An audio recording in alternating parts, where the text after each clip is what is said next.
आज हम UAPA act में अमेंडमेंट के बारे में बात करेंगे। अनलॉफुल एक्टिविटीज़ प्रिवेंशन एक्ट, इसमें अमेंडमेंट लेकर के आई है मोदी सरकार।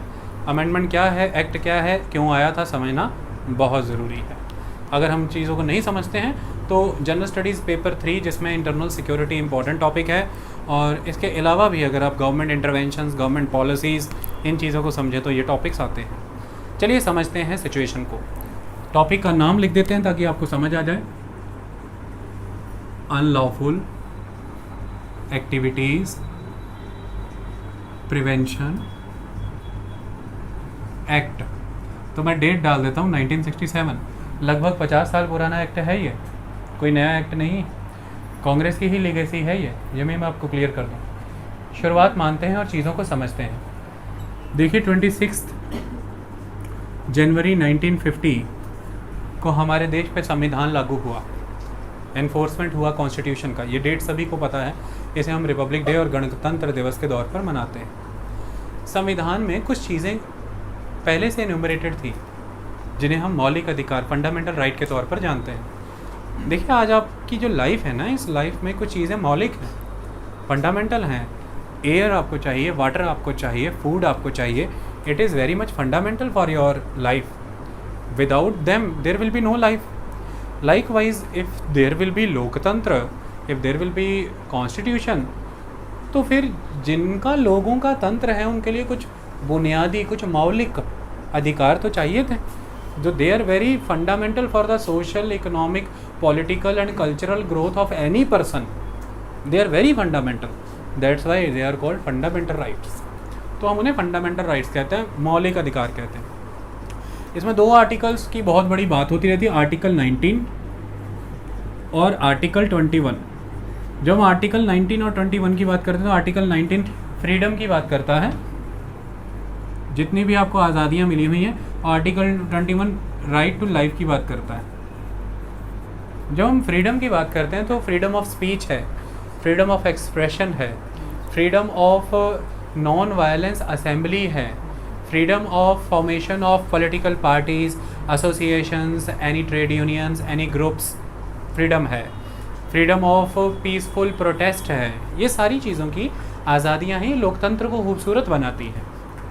लेकिन 1950 में ही जब ये संविधान में थी, चीज़ें सरकारों को परेशान करने लगी। 1950s में ये हुआ। उसके पहले हमने आज़ादी के बाद बंटवारा देखा था, बहुत बड़े लेवल पर पॉपुलेशन माइग्रेट होकर के इंडिया में आई है, और वो पॉपुलेशन ग्रुप्स डिफरेंट जगह पे क्लस्टर हुए।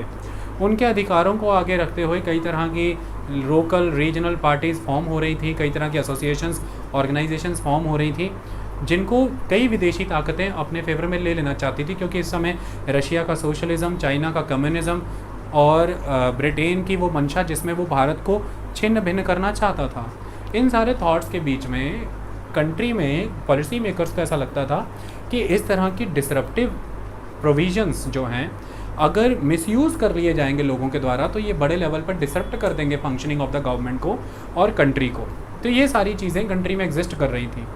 उस समय में सरकार ने 1951 में ही कॉन्स्टिट्यूशनल अमेंडमेंट ला करके रीजनेबल रिस्ट्रिक्शन वर्ड इंड्यूस कर दिया था इन राइट्स के अंदर। और ये रीजनेबल रिस्ट्रिक्शंस मतलब ये पब्लिक ऑर्डर के नाम पे या मोरालिटी के नाम पर रीजनेबल रिस्ट्रिक्शंस लगाई जा सकती हैं। मतलब हमारे फंडामेंटल राइट्स आर एब्सोल्यूट, आज की डेट में एब्सोल्यूट नहीं है, इनके ऊपर प्रतिबंध लग सकता है on the ground of the public order. अगर आप लॉ एंड ऑर्डर को बिगाड़ रहे हैं, on the ground of the morality, ये सारी चीज़ों के ऊपर आपके ऊपर रोक लगाई जा सकती है। जैसे सिंपल सी बात है, आपको आज़ादी है इस बात की कि आप प्रोटेस्ट कर सकते हैं, आपको आज़ादी है कि आप फ्रीडम ऑफ एक्सप्रेशन कर सकते हैं, लेकिन फ्रीडम ऑफ एक्सप्रेशन में आप किसी की धार्मिक भावनाओं को भड़का नहीं सकते हैं। ये एक तरह के आप सोशल मॉरल के भी अगेंस्ट है, और ये पब्लिक ऑर्डर को भी डिसरप्ट करेगा ना। अगर आप एक्सप्रेशन में अखबार के माध्यम से कोई लेख लिख रहे हैं, कोई कविता है, कोई मूवी बना रहे हैं, कोई नाटक मंचन कर रहे हैं, कोई नुक्कड़ नाटक है, और कोई रैली में आप कुछ बोल रहे हैं, तो by the way of freedom of expression you can not harm the cultural, religious, social sentiment of any section. अगर ये आप कर रहे हैं तो it is overall against the social और cultural morality of the country, और it is against the public order. So government can restrict it और government can take action against it, क्योंकि रिस्ट्रिक्शन है फंडामेंटल राइट्स पे and they are not absolute. ये add की गई restriction 1950 one में constitution amendment act ला करके। तो रीज़नेबल रिस्ट्रिक्शंस आर रीज़नेबल। आज दिन तक ये पता नहीं है कि रीज़नेबल कैसे डिसाइड होगा। वो तो अलग अलग समय पर सुप्रीम कोर्ट के, हाई कोर्ट के डिसीजंस आते रहे, जिसकी वजह से आज एक basic feature of the constitution की थ्योरी है, जिसकी वजह से हम ये आइडेंटिफाई कर पाते हैं कि कम से कम बेसिक फीचर हार्म नहीं होना चाहिए। और अगर रीज़नेबल रिस्ट्रिक्शन के नाम पर गवर्नमेंट ऐसी रिस्ट्रिक्शन लगा रही है जिसके बेसिस पे बेसिक फीचर में से कुछ छीना जा रहा है, तो उसे फिर supreme court null and void declare कर देता है, अल्ट्रा वायरस डिक्लेयर करता है। इसी के बेसिस पर समय आगे बढ़ा। क्या समय आगे बढ़ा?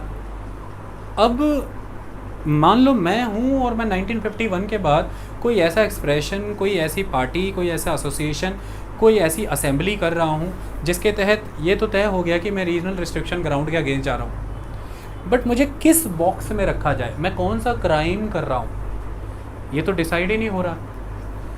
मैंने वायलेशन कर दिया है, अब मैं कल्परेट हूँ ना, क्राइम हूँ, तो ये भी तो तय करना है कि क्राइम का कौन सा कैटेगरी है मेरा। तो ऐसे में अब कुछ सर्कमस्टेंसेस उत्पन्न होंगे, जिन सर्कमस्टेंसेस के बेसिस पे कुछ बॉडीज़ बनेंगी और उन सर्कमस्टेंसेस में दुहाई इनकी दी जाएगी। दुहाई क्या दी जाएगी? देखिए 1950 ऑनवर्ड देश के लिए आसानी नहीं रही थी।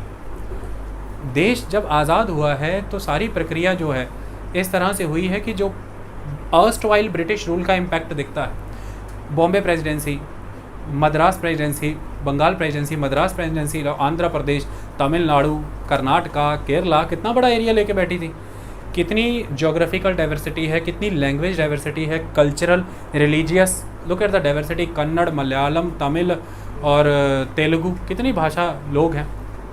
इसी तरह से बंगाल प्रेसिडेंसी में भी और इसी तरह से बॉम्बे प्रेसिडेंसी में भी। इनके बाद फिर देश आज़ाद हुआ 14 राज्य और 6 सेंट्रल एडमिनिस्ट्रेटिव एरियाज़ के साथ, 6 यूनियन टेरिटरीज़ और 14 स्टेट्स के साथ। लेकिन ये भी ऑर्गेनाइजेशन ठीक नहीं थी और इसके अलावा 552 रियासतें, उनको भी साथ जोड़ना था, उनका असिमिलेशन करना था। उसी समय से ये जद्दोजहद शुरू हो गई थी कि राज्यों का एक लॉजिकल पुनर्गठन होना चाहिए, logical reorganisation of the state होना चाहिए। लॉजिक क्या दिया गया? लैंग्वेज के बेसिस पे होना चाहिए। आंध्रा में ये मूवमेंट सबसे पहले हुआ और 1953 में आंध्रा पहला language based state carve out हुआ, आंध्रा स्टेट। फिर स्टेट रीऑर्गेनाइजेशन कमीशन बनाया गया, उसका रिकमेंडेशन आया 1955 के अराउंड, और फिर स्टेट रीऑर्गेनाइजेशन एक्ट बनाया गया 1956। इसके तहत इसके लिए कॉन्स्टिट्यूशन में 7th कॉन्स्टिट्यूशनल अमेंडमेंट एक्ट कर दिया गया, तभी स्टेट रीऑर्गेनाइजेशन एक्ट आया। राज्यों का पुनर्गठन हुआ और लैंग्वेज के बेसिस पर उसके साथ एडमिनिस्ट्रेशन और इकोनॉमी को भी प्राथमिकता देके लैंग्वेज को प्राइमरी, तो लिंग्विस्टिक स्टेट कार्व आउट किए। लेकिन एक होड़ सी मच गई थी पूरे देश में रीजनलिज्म की। लैंग्वेज के भाषा पे कई रीजन अलग हो जाना चाहते थे और देश को इस समय खतरा ये वो हो रहा था कि कहीं कंट्री की इंटीग्रिटी, सॉवरेनिटी, सिक्योरिटी रीजनलिज्म की भेंट ना चढ़ जाए, यूनिटी भंग ना हो जाए। और ऐसे में एक प्रोविज़न और था, जब संविधान एग्जिस्टेंस में आया था तो ये रखा गया था कि इंग्लिश और हिंदी दोनों एज अ ऑफिशियल लैंग्वेज चल रही हैं, लेकिन 15 ईयर के बाद हिंदी विल रिप्लेस इंग्लिश और हिंदी ही रह जाएगी देश में। दक्षिण के राज्यों को इस चीज़ को लेकर के बहुत इनसिक्योरिटी थी, ख़ास तौर पे तमिल राज्य, तमिल स्टेट को ऐसा लगता था कि एक तो हिंदी कुछ 100 साल पहले जन्मी है, मिडेवल एजेस में, तमिल एंशिएंट लैंग्वेज है, संस्कृत की कंटेम्प्रेरी लैंग्वेज है, मैच्योर लैंग्वेज है, हमारा लिटरेचर संस्कृत तमिल से जाना जाता है। दूसरी बात, उनका मानना था कि हिंदी को पूरे कंट्री पे लागू करना एक तरह से ब्राह्मण, नॉर्थ का ब्राह्मणवाद दक्षिण पे लागू कराना है। तीसरा, उनका ऐसा मानना था कि भाई हिंदी को लागू कराना पूरे भारत में ऐसा है कि जैसे नॉर्थ के आर्यंस की मोनोपोली को, ऑथराइजेशन को दक्षिण के द्रविड़ों पे लागू कराना है। इस तरह के कंसेप्ट्स, उनके कल्चरल एस्पेक्ट बहुत स्ट्रॉन्ग थे। तो 1960 में बहुत स्ट्रॉन्ग हो गई थी तमिल की मूवमेंट्स, जिसमें वो अगेंस्ट थे हिंदी को एज अ नेशनल लैंग्वेज लागू कराने के और एज अ सिंगल लैंग्वेज लागू कराने के। और यहाँ तक भी कहा जा रहा था कि तमिल को अलग सेसेशन कर दिया जाएगा, भारत से अलग कर दिया जाएगा। डीएमके इसमें बहुत आगे था। इस तरह की सेसेशनिस्ट एक्टिविटीज़ हो रही थी। दूसरा, ये वो समय था जब 1956 से ही तो आप जानते हैं armed force special power act north east में लगा पड़ा है। AFSPA, क्योंकि नॉर्थ ईस्ट का कंसोलिडेशन बहुत मुश्किल हो रहा था। एक तो एथनिकली कल्चरली बहुत डाइवर्सिफाइड उनका सिस्टम रहा मेन हार्टलैंड इंडियन एरिया से। ऐसे में चाइना वहाँ पर डिसरप्शन कर रहा है, म्यांमार के थ्रू इन्फिल्ट्रेशन हो रहा है, उल्फा जैसे फ्रंट बने हैं, United liberation front of Assam, इस तरह की बॉडीज़ बनी हैं।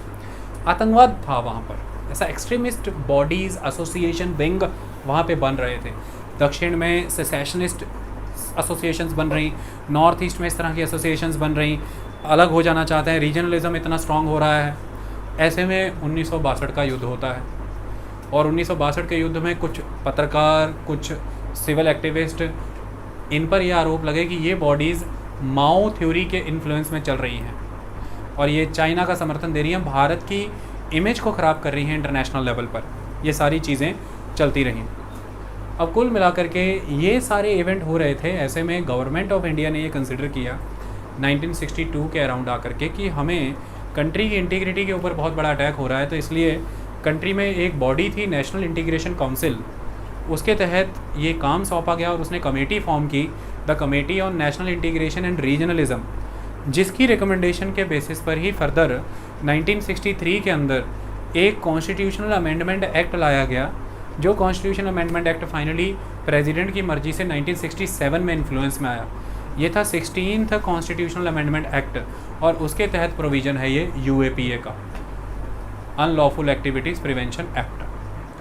अब वो 1951 में रीजनेबल रिस्ट्रिक्शन, 1951 में पब्लिक ऑर्डर मोरालिटी के बेसिस पर आपकी गतिविधियों पर जो रोक है, अब आपको टैग लगाया जा सकता है, क्योंकि अनलॉफुल एक्टिविटी प्रिवेंशन एक्ट में नाउ अब आपको एक अनलॉफुल एक्टिविटी करने वाला पर्सन मान करके कई तरह के प्रोविजंस आप पे लागू होते हैं। इसको यहाँ पे रोकते हैं। समय बीतता गया, इसमें कई तरह की अमेंडमेंट्स होती चली गई। इन अमेंडमेंट्स में कई अमेंडमेंट्स हैं, मेन है 2004, 8 और 2012 का अमेंडमेंट। अब यहाँ पे इंपॉर्टेंट बात कौन सी समझने की है, इंटरनेशनल लेवल पर अगर देखें तो आज की डेट में भी डेफिनेशन की एक क्लियर कट, टेररिज्म की एक क्लियर कट डेफिनेशन नहीं है। जब आपके पास एक डेफिनेशन नहीं है, आप चीज़ को डिफ़ाइन नहीं कर सकते, तो फिर लॉ बनाने में हिंड्रेंसेस होती हैं। जो इन्वेस्टिगेटिंग एजेंसीज़ हैं या लॉ इन्फोर्समेंट एजेंसीज़ हैं, उनको ग्राउंड पे काम करना मुश्किल होता है, क्योंकि डिमार्केशन नहीं हो पाता है कि इस पर्सन को किस कैटेगरी में रखना है, इस बॉडी को किस कैटेगरी में रखना है। फिर उसी अकॉर्डिंग कंट्री का कौन सा लॉ इन पे लागू होता है, किस तरह के प्रोसीजर्स हमें फॉलो करने पड़ेंगे, ये फॉलो नहीं हो पाता, जस्टिस नहीं डिलीवर हो पाता। फिर जब ऐसे इंटरनेशनली कोई कॉमन एक्सेप्टेड डेफिनेशन नहीं होती, तो आप लोग फिर अपनी अपनी कंट्री में अपनी अपनी कंट्री के कॉन्स्टिट्यूशन के वाया लॉज बना करके डेफिनेशंस प्रोवाइड करते हैं। तो हमारी कंट्री में भी टेररिज्म की डेफिनेशंस अलग अलग लेवल पर अडॉप्ट की गई है। ये टेररिज्म की डेफिनेशन एक बहुत इंपॉर्टेंट आस्पेक्ट रहा हमारी कंट्री के अंदर। ऐसे में एक बहुत इंपॉर्टेंट चीज़ आई, वो हुई 1987 में आया टाडा। देखिए 1970s के बाद से ही पंजाब की अगर हम बात करें तो पंजाब में भी एक सेसेशनिस्ट टेंडेंसी स्ट्रांग हो रही थी। अकाली मूवमेंट काफ़ी स्ट्रांग हो रहा था और केंद्र की सरकार के द्वारा ऐसा दावा किया जा रहा था कि रीजनलिज्म के तहत अकाली मूवमेंट पंजाब को भारत से अलग कर देना चाहती है। इसके तहत कई तरह के प्रोसेस अपनाए गए। इंदिरा गांधी स्ट्रांग थी और इंदिरा गांधी के द्वारा उस समय में आप सभी जानते हैं अपने कुछ इम्पॉर्टेंट पर्सनैलिटीज़ को प्लांट किया गया अकाली मूवमेंट के अंदर। जब अल्टीमेटली उन पर्सनैलिटीज़ के द्वारा ये ऑब्ज़र्व किया गया कि अकाली मूवमेंट एक पर्पस ओरिएंटेड मूवमेंट है, उनके द्वारा किसी सही दिशा में कार्य किया जा रहा है, पंजाब के हित में वो सोच रहे हैं, तो उनके द्वारा जब एक इंदिरा गांधी फैक्शन यानी कि संजय गांधी फैक्शन से अपने आप को डिसअफेक्शनेट कर दिया गया, पूरी तरह से तोड़ लिया गया, तो इंदिरा गांधी या आप कह सकते हैं संजय गांधी का एक आउटरीच आया और फिर एक पूरी की पूरी मुहिम चलाई गई उस सेगमेंट को ख़त्म करने की, जो सेगमेंट अपने पर्पस के लिए प्लांट किया था, लेकिन वो सेगमेंट अब दूसरी साइड में जाके मिल गया है और अब वो उनकी आज़ादी की लड़ाई में मेन लीडर बन चुके हैं। पंजाब कई तरह की प्रॉब्लम से गुजरा, आनंदपुर रेजोल्यूशन भी पास हुआ, कई तरह के प्रपोजल पंजाब ने रखे कि defence, communication, currency and foreign affairs central की गवर्नमेंट हैंडल करेगी, लेकिन एक्सेप्ट दैट सब कुछ पंजाब विल डिसाइड, किसी तरह का इंटरफेरेंस आपका पंजाब में नहीं रहेगा। समय आगे बढ़ा, बहुत सारी चीज़ें हुई, लोंगोवाल अकॉर्ड भी पंजाब ने देखा है, उसके तहत कुछ वादे भी किए गए थे राजीव गांधी के द्वारा, इसे राजीव लोंगोवाल अकॉर्ड के तौर पे जानते हैं। ये सारी चीज़ों में हुआ ये है कि पंजाब में सिचुएशन इन बहुत ज़्यादा सख्त होती चली गई और ऐसे में एक घटना हो गई पंजाब केसरी लाला जगत नारायण की हत्या कर देना। क्योंकि पंजाब में उस समय सेंसस होना था, सेंसस के बेसिस पे हिंदी और धर्म के आधार पर कुछ चीज़ें कराई जाएं, इस बात का इनके तरफ से एक आइडिया रखा जा रहा था, इस चीज़ को अगेंस्ट माना जा रहा था, क्योंकि ऐसे में फिर पंजाब में बहुत सारी पॉपुलेशन, हिंदी स्पीकिंग पॉपुलेशन निकल आनी थी, ऐसा माना जा रहा था।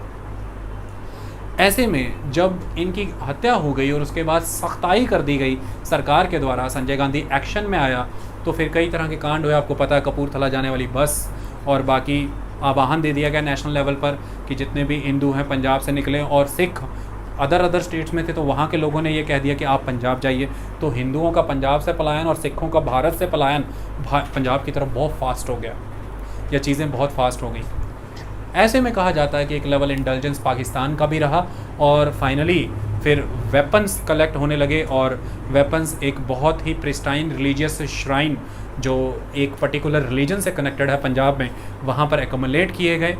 और फिर गवर्नमेंट ने उसी एकमुलेटेड वेपन्स का हवाला देखते हुए आर्मी मूव की, और उस आर्मी के तहत ऑपरेशन ब्लू स्टार के तहत काम को अंजाम दिया गया। और उसी का पूरा रिवेंज लेने के लिए कम्युनिटी के एंड पर नेशनल सिक्योरिटी गार्ड, जो उस समय की प्राइम मिनिस्टर इंदिरा गांधी के पर्सनल बॉडीगार्ड के तौर पे थे, उन्होंने जब उनको असैसिनेट किया, और उसके बाद हुए the famous and ultimate unfortunate Sikh दंगे। और उन सिख दंगों के तहत बहुत सारी हत्याओं के सर्कल चले। आपको पता है, दिल्ली, बंगाल, अदर एरियाज़ में मसैकर किया गया एक पर्टिकुलर कम्युनिटी को टारगेट करके, दैट इज़ सिख कम्युनिटी। अब इसके तहत हालात बिगड़ चुके थे बहुत ज़बरदस्त वे में। आतंकवाद जैसे नाम दिया जाता है बहुत स्ट्रॉन्ग हो गया था।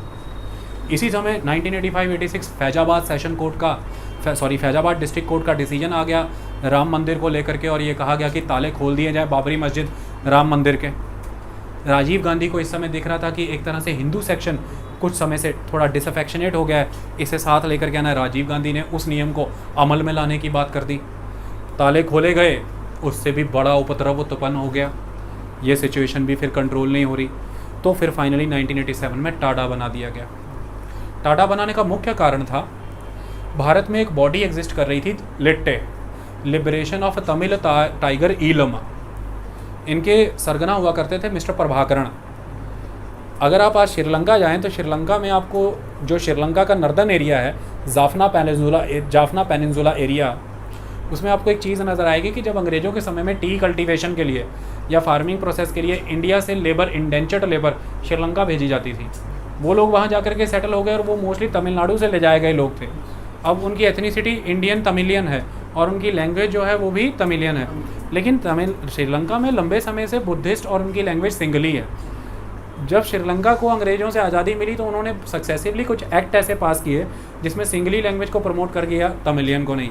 एजुकेशन में, जॉब में सिंगली को प्रायोरिटी मिलेगी, तमिलियन को नहीं। जो तमिलियन मानते थे कि हमें सेकंड ग्रेड का सिटीजन बना दिया गया, हमारे अधिकार नहीं, तो लंबे समय तक उन्होंने कई तरह के प्रोटेस्ट किए।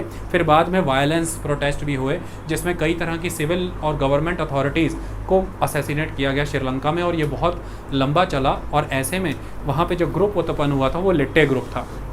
वो लिट्टे ग्रुप का कनेक्शन, उसे रिसोर्स मोबिलाइजेशन सपोर्ट तमिलनाडु से भी मिल रहा था, और वो ये मानते थे कि तमिलनाडु भी सेसेशन हो जाना चाहिए भारत से, और भारतीय सरकार एट्रोसिटी करती है तमिलियंस के ऊपर। ऐसे में राजीव गांधी का मानना था कि तमिल का और श्रीलंका का इशू एक तरह से एक पर्टिकुलर विंग के द्वारा है, तो राजीव गांधी के द्वारा समर्थन के लिए सेना भी भेजी गई थी श्रीलंका में।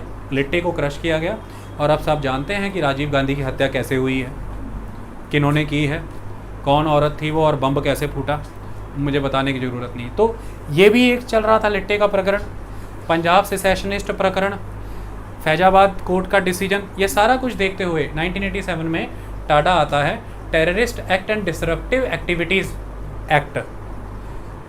आई बात समझ में? इस टाडा में सारी चीज़ें एक्सप्लेन की गई थी टेररिस्ट एक्ट के रिलेटेड, लेकिन ये ख़त्म होना था, और ये ख़त्म हुआ 1995 में। इसे 1995 में ख़त्म होता रहा। तो हमें टाडा का ये एक्ट समझना जरूरी है। 1987 में आया, 1995 में ख़त्म हो गया। किन ग्राउंड्स पे आया? समय आगे बढ़ा, जब हम